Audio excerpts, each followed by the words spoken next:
जय माता दोस्तों, कैसे हैं आप लोग। आशा करता हूँ आप लोग अच्छे होंगे, स्वस्थ होंगे, मस्त होंगे। माँ भगवती आप सभी का कल्याण करे, आप सभी का मंगल करें। दोस्तों, कौन सी विधवा सीधे नरक भेजी जाती है, जानिए गरुड़ पुराण में इसका रहस्य। प्राचीन समय में एक समृद्ध और शांत नगर था। उर्वशी नाम की एक स्त्री रहती थी। रूप गुण से संपन्न, कोमल स्वभाव, मधुर वाणी और चंचल बुद्धि। उसका सौंदर्य ऐसा था कि कोई भी एक बार देख ले तो प्रशंसा के लिए बिना रह नहीं सकता था। उर्वशी का विवाह एक शांत स्वभाव, परिश्रमी और धर्मपरायण व्यापारी पुरुष से हुआ था। वह अपने पति से अत्यंत प्रेम करती थी। प्रतीत होती थी कि और पति भी उसे भी निष्ठा से सम्मान देते थे। घर से बाहर जाते समय उसकी चिंता करते थे, लौटकर आते समय उसके लिए बहुत सा धन और आभूषण लेकर आता था। वह उसे घर की रानी बनाकर रखता था, लेकिन अक्सर व्यापार के चक्कर में शहर जाता रहता था। उर्वशी अक्सर घर पर अकेली रहती थी। वह जवान थी और यौन इच्छा पूरी न होने के कारण तड़पती रहती थी। मित्रों कहते हैं कि जो मन खाली होता है वह किसी न किसी आकर्षण का बान बन जाता है। ऐसे ही एक दिन उसकी नज़र उसके पति के ही मित्र चंद्रनारायण पर पड़ी। चंद्रनारायण प्रतिदिन उसके घर पर दूध लेने आता था। वह दिखने में जवान और ताकतवर मर्द था। चंद्रयान एक चरित्रहीन युवा था। गांव की हर कई स्त्रियों के साथ उसके अवैध संबंध थे। वह बातों बातों में माहिर था। उसे देखकर धीरे धीरे उर्वशी के मन में अधर्म की एक छाया उतरने लगी। चंद्रयान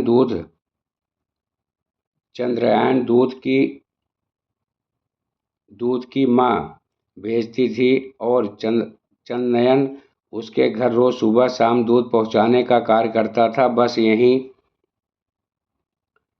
यही एक बहाना था कि जिसके कारण उसका उर्वशी के घर में बार बार प्रवेश होता था।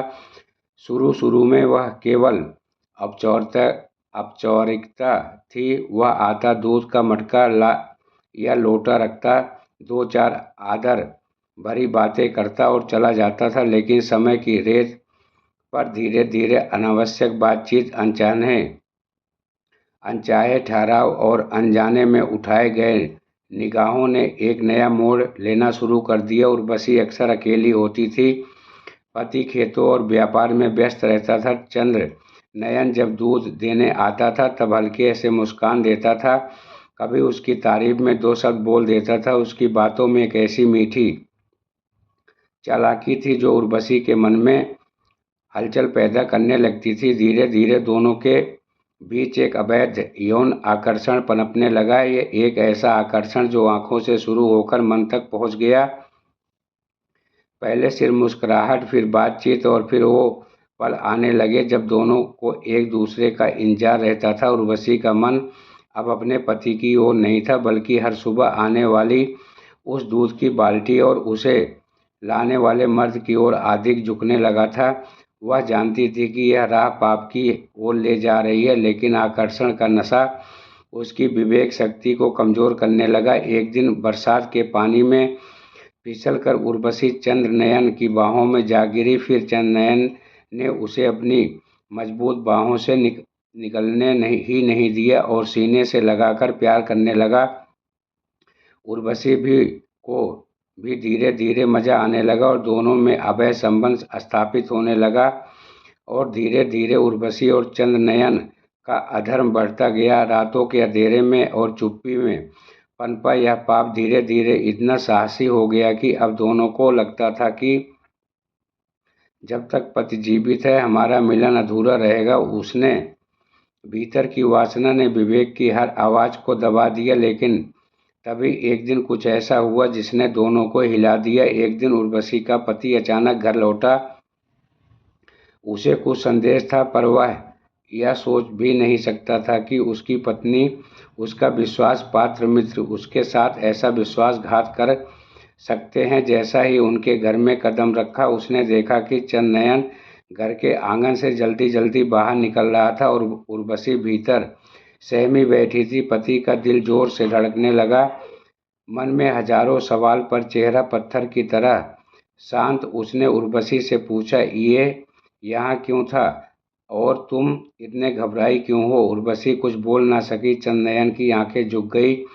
पति ने दोनों की नज़र पड़ ली। उस क्षण उसका हृदय टूट गया। जिस स्त्री को उसने अपना सब कुछ माना, वही उसके पीठ पीछे किसी और के साथ ही वह चाहता था दोनों को दंड दे सकता था। वह चाहे तो इस अधर्म को पूरे नगर में प्रकट कर सकता था, लेकिन उसे अपनी बूढ़ी माँ, गांव, अपनी इज्जत और अपने घर के भविष्य की चिंता थी। वह उर्वशी को सजा नहीं दे सका क्योंकि वो उससे प्यार करता था। उसने गहरी सांस ली और भारी स्वर में कहा, उर्वशी, आज तुमने मुझे धोखा तो दिया, पर मैं तुम्हें संसार के सामने अपमानित नहीं करूंगा। बस याद रखना, अब तुम मेरी नज़रों से गिर चुकी हो। यह कहकर वह चुपचाप बाहर चला गया। उर्वशी वहीं बैठी थी, कांपती हुई, शर्म से डूबी हुई, अंदर ही अंदर चंदनयन के लिए प्यार में बंधी हुई। अब उर्वशी के पति का जीवित रहना दोनों प्रेमियों के लिए लगातार डर और अपमान का स्रोत बन गया था। उन्हें लगा, यदि पति ने बात किसी को बता दी तो हम दोनों कहीं के नहीं रहेंगे। यौन के मुंह में धन की हवस ने उन्हें पूरी तरह अंधा कर दिया था। चंदनयन बोला, अब तक वह जिंदा है, हम कभी एक नहीं हो सकते। मार डालो उसे, किसी को पता भी नहीं चलेगा। उर्वशी ने पहले मना किया, पर वासना और धन के नशे में उसे धीरे धीरे सहमति दे दी। दोनों ने मिलकर षड्यंत्र रचा। रात के भोजन में धीमे धीमे असर करने वाला विष मिला दिया और पति ने जैसे ही खाना खाया, उसके शरीर में जलन, दर्द और तड़प शुरू हो गई। वह चीखा, उर्वशी, मुझे बचाओ। पर जिस स्त्री ने वचन लिया था कि सुख दुख में साथ देगी, वही खड़ी होकर उसे मरते हुए देख रही थी। चंद्रनयन छाया की तरह दूर से यह दृश्य देख रहा था। कठोर, निर्दयी, पाप में डूबा हुआ। कुछ ही देर में पति की सांसें रुक गई। उसकी मृत्यु ने घर से धर्म, शांति और पुण्य सब खत्म कर दिया, लेकिन उनके मन में एक बूंद भी दया नहीं थी। उनके चेहरों पर पति की मृत्यु के बाद उर्वशी चंदनयन ने धन संपत्ति और यौन भोग ने कई वर्ष बिताए। उन्होंने अपना हर पल अधर्म में डुबो दिया। उर्वशी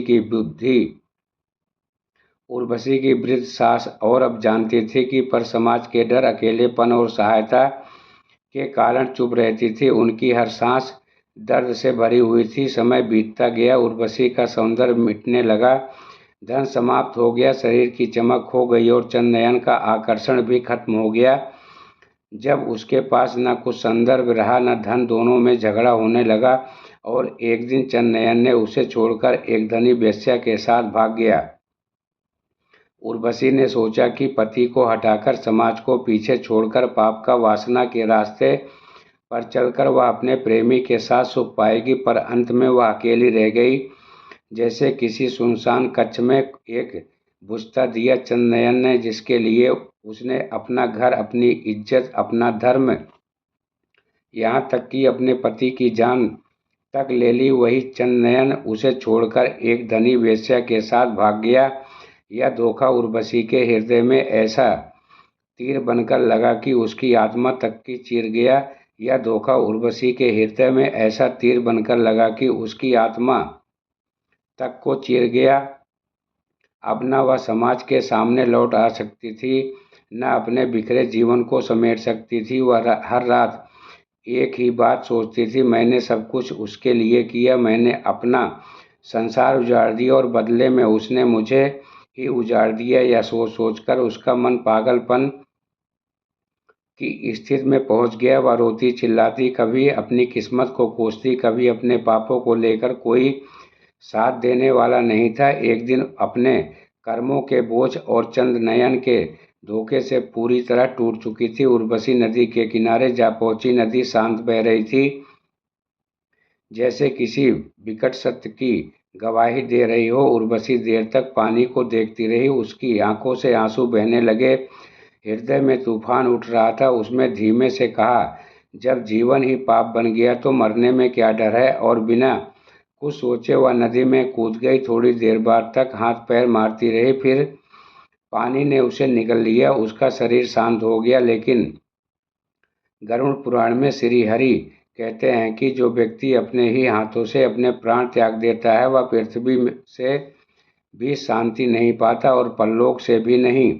अब उर्वशी की आत्मा की यात्रा आरंभ हुई। गरुड़ पुराण में यमराज विष्णु भगवान से कहते हैं, आत्महत्या करने वाले को पहले प्रेत योनि मिलती है, क्योंकि उसने अपने कर्म पूरे किए बिना शरीर छोड़ दिया। उर्वशी की आत्मा नदी के से निकलकर हवाओं में भटकती रही। उसे प्यास लगी, भूख लगी, पर उसे कुछ नहीं मिला। न कोई उसका तर्पण किया था, न पिंडदान किया था। गरुड़ पुराण के अनुसार प्रेत अर्थात आत्महत्या की आत्मा को 1 से 3 वर्ष तक भटकना पड़ता है। आत्महत्या जिस प्रकार की गई होती है, आत्मा बार बार वैसा ही कष्ट भोगती है। उर्वशी ने पानी में कूदकर प्राण त्यागे थे, इसलिए हर दिन उसकी आत्मा जल में डूबती, सांस रुकती और वह स्वयं को बचा नहीं पाती।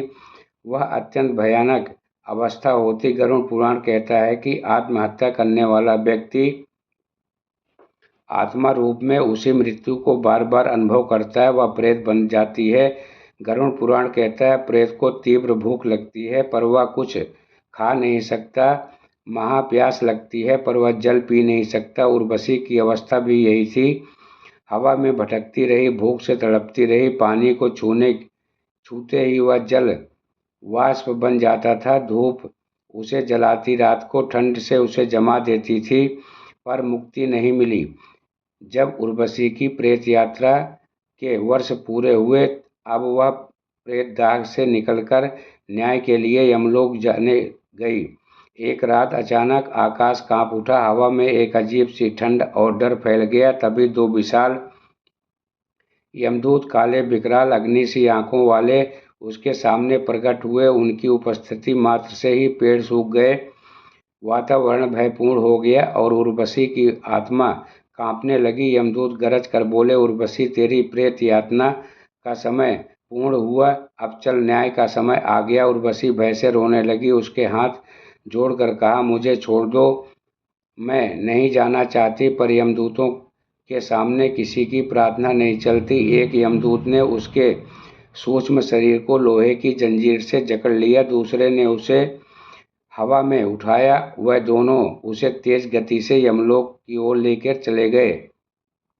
उर्वशी चीखती रही, तड़पती रही, पर उसकी आवाज़ ब्रह्मांड में खो जाती। कुछ ही पलों में एक अंधकारमय अग्नि धधकता प्रदेश दिखाई दिया। यह था महाभयानक यमलोक, जहाँ आत्मा का न्याय उसके कर्मों के अनुसार मिलता है। वहाँ का वातावरण धुएं से काला, दूर दूर तक चीखों की गूंज, भयंकर गर्मी और भयावह छाएं, और सब मिलकर बताते हैं कि यह वह जगह है जहाँ पाप का फल टाला नहीं जा सकता। यमदूत उसे एक विशाल मंडप के सामने ले गए। मंडप के भीतर एक दिव्य प्रचंड प्रकाश से भरा आसन था, वहाँ विराजमान थे चंद्रगुप्त। उसे देखकर उर्वशी की आत्मा काँप रही थी। चित्रगुप्त का तेज देखकर वह सिर भी न उठा सकी। यमदूतों ने कहा, हे धर्मराज के सचिव, इस पापनी विधवा का न्याय कीजिए। चित्रगुप्त ने गंभीर दृष्टि से उसे देखा, उसकी आंखें सब कुछ भेद देने वाली थी। फिर चित्रगुप्त ने अपना विशाल कर्मपत्र खोला, एक ऐसा ग्रंथ जिसमें प्रत्येक जीव का हर छोटा बड़ा कर्म लिखा होता है। उन्होंने गहरी गंभीर आवाज में पढ़ना शुरू किया, तूने अपने ही पति को, जिसने तुझे सम्मान, प्रेम, घर दिया, विष देकर उसे मार दिया। यमलोक में यह सुनते ही वातावरण भारी हो गया। पति हत्या सबसे घोर पाप में से एक है। तूने पर पुरुष से अवैध संबंध बनाए, अपने घर की पवित्रता को नष्ट किया।